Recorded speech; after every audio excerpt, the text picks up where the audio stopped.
Sempre que eu solto um vídeo ou um post explicando detalhes sobre como instalar coisas na parede usando furadeira, então que broca ou que bucha eu uso, muita gente me pergunta se o esquema é o mesmo para instalar coisas em paredes de drywall.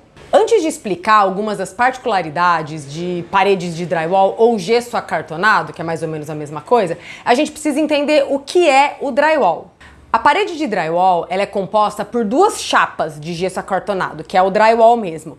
E dentro delas, como recheio desse sanduíche, pode ter, por exemplo, isolação acústica ou isolação térmica. E é também por lá que passam os canos e os conduítes para fiação elétrica. Essas chapas de gesso, elas são presas no que são chamados de montantes ou perfis, que são como se fossem esquadrias de alumínio que são presas no chão, no teto e nas paredes laterais, e são esses perfis ou montantes que dão sustentação a essas chapas de gesso. Depois que as chapas estão instaladas, é feita uma vedação com massa entre as chapas, uma preparação e aí essa parede pode ser pintada normalmente. Isso ajuda a gente a entender por que existe um cuidado que precisa ser tomado quando a gente vai instalar coisas em paredes de drywall, que é a parede de drywall que a gente vê, ela na verdade é essa chapa de gesso, ela não é um bloco de concreto ou um bloco de tijolo.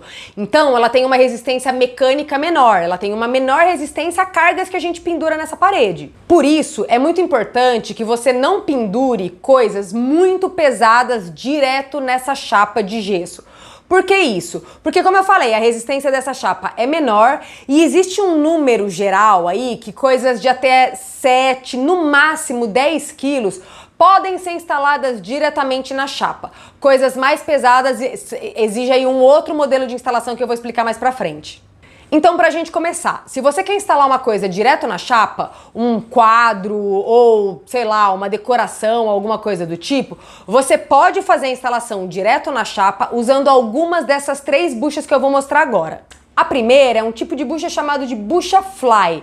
Ela tem cara meio de borboletinha mesmo. A gente faz o furo com a broca e vai ficar o buraco na chapa de drywall, coloca ela fechadinha lá dentro e depois que ela entra é como se ela abrisse os braços. Então ela consegue segurar meio que na parte de trás da chapa de drywall e assim ela dá sustentação para aquilo que você está pendurando.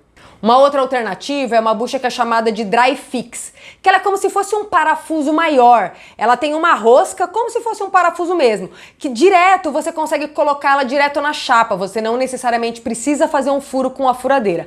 Você vai colocar essa bucha na parede, garantindo, tanto nela quanto na fly, que ela passou a espessura toda da chapa de drywall, e aí vai vir com o parafuso e parafusar normalmente para pendurar seja lá o que você quer colocar. E tem um terceiro tipo que eu pelo menos conheço como Sfor Bolt, porque vem de uma marca que é a Sfor Plus específica, então ele é chamado de Sfor Bolt, que ele tem uma lógica mais ou menos parecida com a bucha fly. Ele tem como se fosse uma alavanquinha que entra deitada e que depois que você coloca ela dentro do furo, ela abre e ela também segura nas paredes laterais, garantindo a fixação da carga. Esses 3 métodos de instalação, gente, funcionam para coisas que você está colocando na chapa de drywall.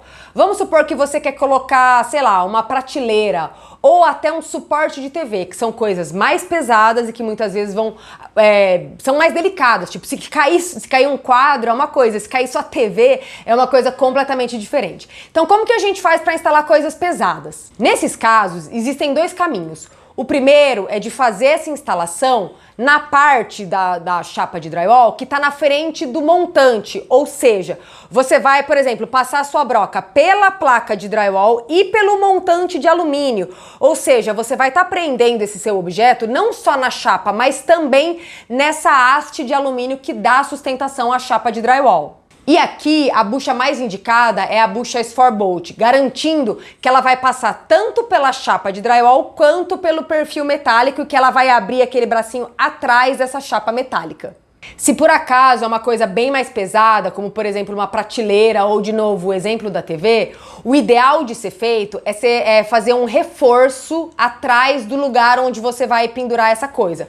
Ou seja, você vai colocar uma chapa de metal ou uma placa de madeira que vai ser presa entre dois montantes. Então você vai ter os dois perfis, né, os dois montantes de alumínio e essa chapa, que pode ser uma chapa de metal ou de madeira, unindo essas duas.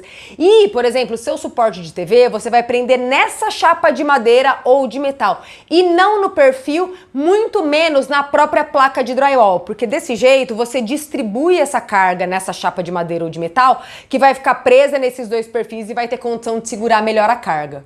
Então, se a parede que você tem aí na sua casa é de drywall e você tá querendo pendurar alguma coisa nela, lembra desses cuidados, coisas que são penduradas só na chapa, precisam ter um peso aí de 7 a 10 quilos no máximo. Se você quer colocar uma coisa um pouquinho mais pesada, coloca no lugar onde está o montante, aí você precisa descobrir qual que é a distância, né? Tem uma técnica aí que usa alguns ímãs, enfim, para você descobrir aonde que tá esse perfil de metal. E para coisas mais delicadas e coisas mais pesadas, o ideal realmente é fazer esse reforço por trás. Espero que essas dicas te ajudem, que mesmo tendo uma parede de drywall que a gente sabe que a gente precisa tomar um ou outro cuidado a mais, você não deixe de usar a furadeira, de instalar as coisas em casa e de deixar a casa com a cara que você quer. Espero que essa dica tenha te ajudado. Se você tiver qualquer pergunta, me manda aqui. Eu sou a Mari e ferramenta é sim coisa de mulher.